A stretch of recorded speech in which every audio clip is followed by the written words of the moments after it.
हाँ तो बेटा, आज की क्लास में अपन को देखना है ओजोन डिप्लीशन। छोटा सा टॉपिक है, एनवायरनमेंट केमिस्ट्री एमएससी।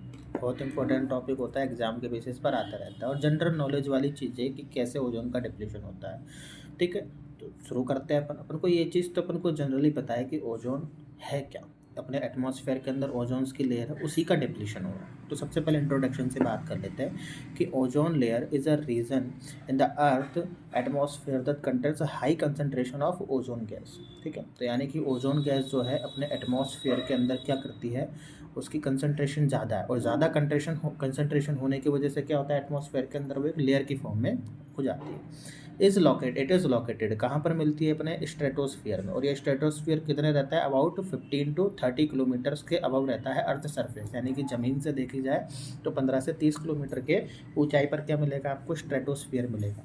उस स्ट्रेटोस्फियर में ओजोन गैस जो है उसकी कंसंट्रेशन बहुत ज़्यादा है। ठीक है, अब बहुत ज़्यादा है कंसंट्रेशन, तो वहाँ पर ओजोन की क्या बन गई, एक लेयर की फॉर्म में बन गई है। अब ozone layer plays a crucial role in absorbing significant portion of the sun harmful ultraviolet radiations. ठीक है, अब ओजोन का काम क्या होता है कि सनलाइट से आने वाली जो यूवी रेज है, ठीक है, जो अल्ट्रावायलेट रेज है, यूवी रेज है, वो अपने हेल्थ के लिए बहुत ज़्यादा नुकसान करती है, हार्मफुल है। उसको क्या कर लेती है, एब्जॉर्ब कर लेती है, उसको धरती पर या सरफेस पर नहीं आने देती, अर्थ के एनवायरनमेंट में नहीं आने देती। ठीक है, ozone depletion reference to the thinning और depletion of the protecting layer. Ozone depletion का मतलब क्या है कि जो ओजोन की लेयर है वो क्या होती जा रही है, पतली होती जा रही है। ओजोन की लेयर क्या होती जा रही है, पतली होती जा रही है, थिन होती जा रही है। अब किस वजह से हो रही है, इसका मेन रीज़न है, मेन केमिकल है आपका CFC, क्लोरोफ्लोरोकार्बन। क्या है, chlorofluorocarbon and other halogenated substance. ये क्या होते हैं भी अपन नीचे की साइड में पढ़ेंगे। अब ये क्या होता है, अपने एनवायरनमेंट के अंदर रिलीज होता है, क्लोरोफ्लोरोकार्बन और अदर हेलोजिनेटेड एटम्स जो होते हैं अपने एनवायरनमेंट के अंदर रिलीज हो जाते हैं। अब वो जैसे ही एनवायरनमेंट के अंदर रिलीज होंगे तो फिर ये जा कर के क्या करता है, ओजोन का डिप्लीशन करते हैं, ओजोन लेयर को तोड़ते हैं, ब्रेक डाउन करते हैं। प्रोसेस अभी समझेंगे कैसे तोड़ते हैं। अब मेन मुद्दा ये आता है कि ये CFS यानी कि क्लोरोफ्लोरोकार्बन है और ये हेलोजिनेटेड सब्सटेंस है। ये क्लोरोफ्लोरोकार्बन और हेलोजिनेटेड सब्सटेंस जो है ये रिलीज़ कहाँ से होते हैं, तो ये रिलीज़ होते हैं आपके रेफ्रिजरेंट से, रेफ्रिजरेटर्स, फ्रिज वगैरह से। ठीक है, और ये आपके प्रोपेलेंट और एरसोल गैस कैंस वगैरह से क्या होते हैं, रिलीज होते हैं। ठीक है, अब किस तरीके से होते हैं इसका नीचे अपन देखते हैं।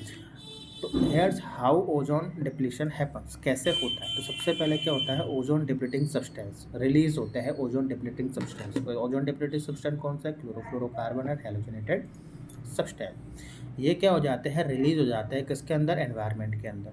तो CFC and other halogenated compounds are release into the atmosphere. ये एटमॉस्फेयर के अंदर क्या हो जाते हैं, रिलीज हो जाते हैं। किसकी, ह्यूमन एक्टिविटीज़ के चलते। किसके चलते, ह्यूमन एक्टिविटीज़ के चलते।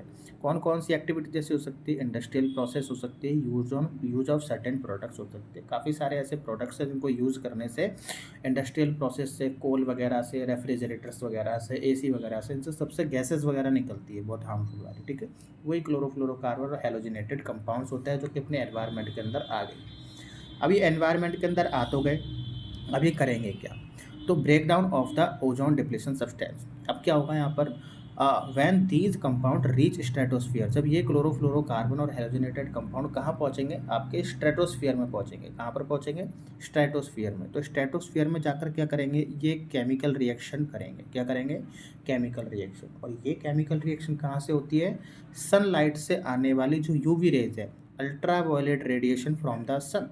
यानी कि यही क्लोरोफ्लोरोकार्बन और हेलोजिनेटेड कंपाउंड्स स्ट्रेटोस्फीयर में जाएंगे और सनलाइट से आने वाली जो यूवी रेज है, अल्ट्रावायलेट रेज है, उनके साथ में उनके अंडर क्या करेंगे, रिएक्शन करेंगे। और रिएक्शन करके वहाँ पर दो सब्सटेंस का फॉर्मेशन करेंगे।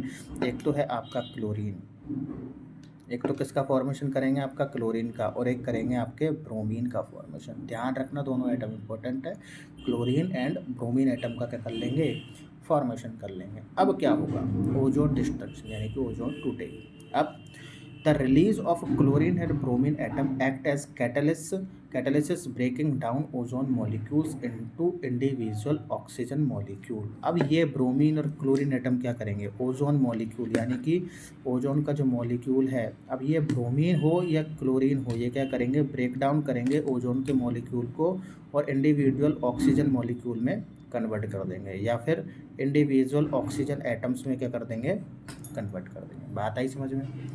ये क्लोरीन और ब्रोमीन एटम क्या करेंगे, ओजोन के जो मॉलिक्यूल्स है उनको क्या कर देंगे, इंडिविजुअल ऑक्सीजन मॉलिक्यूल्स या ऑक्सीजन एटम्स में क्या कर देंगे, कन्वर्ट कर देंगे। ठीक है, इसकी वजह से ओजोन के मॉलिक्यूल्स जब यहाँ से टूट रहे हैं तो क्या हो जाएगा, ओजोन के मॉलिक्यूल्स खत्म हो रहे हैं तो वहाँ पर ओजोन लेयर क्या होगी, कम होगी, पतली होगी, और ओजोन लेयर्स में क्या होने लग जाएंगे, छेद होने लग जाएंगे, वहाँ पर ओजोन लेयर खत्म होने स्टार्ट हो जाएगी। अब एक सिंगल क्लोरीन और एक सिंगल ब्रोमीन एटम जो होता है, ये थाउजेंड्स ऑफ ओजोन मॉलिक्यूल्स को क्या करता है, रिमूव करने की कैपेसिटी रखता है स्ट्रेटोस्फीयर के अंदर। तो आप सोच लो कितना ज़्यादा, अपन तो कुछ मान के चल लो कि अपन ने कुछ chlorofluoro halogenated carbon halogenated groups का यहाँ से अपन ने सेक्रेशन कर दिया, पॉल्यूशन फैला दिया, तो पॉल्यूशन से पता नहीं कितने हजारों ब्रोमीन बने होंगे, कितने हजारों क्लोरीन बने होंगे। तो जब एक ब्रोमीन और एक क्लोरीन एटम हजारों ओजोन के मॉलिक्यूल्स को ख़त्म कर सकता है, तो हजारों ब्रोमीन और क्लोरीन के एटम्स कितने मॉलिक्यूल्स के ओजोन्स को ख़त्म करेंगे। तो एक बड़ी सोचने वाली बात है, इसलिए बोलते हैं कि अपने को पॉल्यूशन क्रिएट नहीं करना चाहिए। ठीक है, ठीक है। अब नेक्स्ट में क्या होगा, thinning of the ozone layer. As more and more ozone molecules destroy होते जाते हैं और कंसंट्रेशन ऑफ ओजोन स्ट्रेटोस्फीयर के अंदर कम होती जाती है, जिससे ओजोन की लेयर जो होती है पतली हो रही है, और कई कई जगह से इतनी ज़्यादा पतली हो गई है कि उनमें छेद हो गया, वहाँ से यूवी रेज सीधा सनलाइट से कहाँ आ रही है, अर्थ पर आ रही है, जो कि ह्यूमन्स को बहुत ज़्यादा नुकसान कर रही है। कैसे, कंसिक्वेंस क्या है ओजोन डिप्लीशन के, कंसिक्वेंस मतलब क्या परिणाम निकले हैं। सबसे पहला तो ये है कि यूवी रेडिएशन इंक्रीज हो गया। जाहिर सी बात है कि ओजोन लेयर जब वहाँ से हट जाएगी तो यूवी रेडिएशन अर्थ की सरफेस पर आएगी, और जो कि ह्यूमन हेल्थ को क्या करेगी, इफ़ेक्ट करेगी। ये स्किन कैंसर को कॉज करेगी, आइज़ को डैमेज करेगी, ठीक है, और इम्यून सिस्टम को, हमारे बॉडी के इम्यून सिस्टम को भी सप्रेस करेगी। तो सबसे पहला रीज़न तो ये हो गया यूवी रेडिएशन का ह्यूमन हेल्थ पर।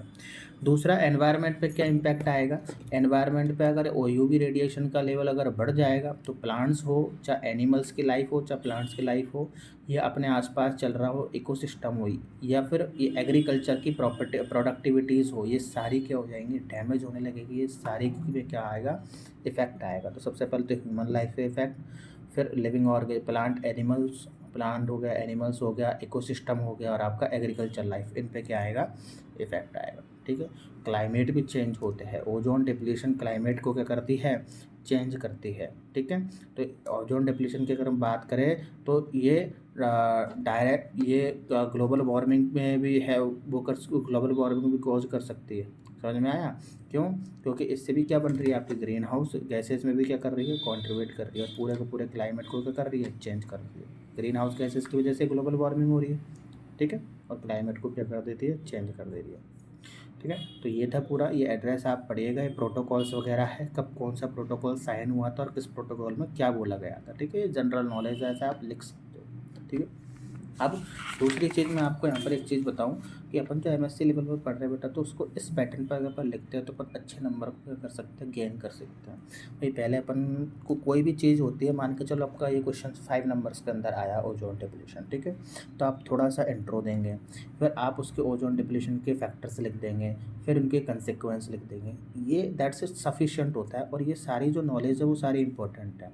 एक इन द सेंस होता है ना कचरा, वो कचरा नहीं भरने वाली चीज़ें, सारी चीज़ें इंपॉर्टेंट चीज़ें, इनमें कहीं किसी टाइप का कोई भी कचरा नहीं है। जो भी चीज़ें हैं वो एक एग्जैक्ट टाइप में लिखी हुई है। ठीक है, इसलिए तो बहुत बहुत धन्यवाद आपका। ऐसी ही वीडियोज़ के लिए आप चैनल को सबसे पहले तो सब्सक्राइब कर लीजिए। ठीक है, वीडियो को लाइक करके और अपने दोस्तों को भी शेयर कर दो, ताकि वो भी इस वीडियो का लाभ उठा पाए। अपने चैनल पर ऐसी बहुत अच्छी अच्छी वीडियोज़ को अपलोड कर चुका हूँ। ठीक है, तो बहुत बहुत धन्यवाद आपका, मिलते हैं नेक्स्ट वीडियो के साथ।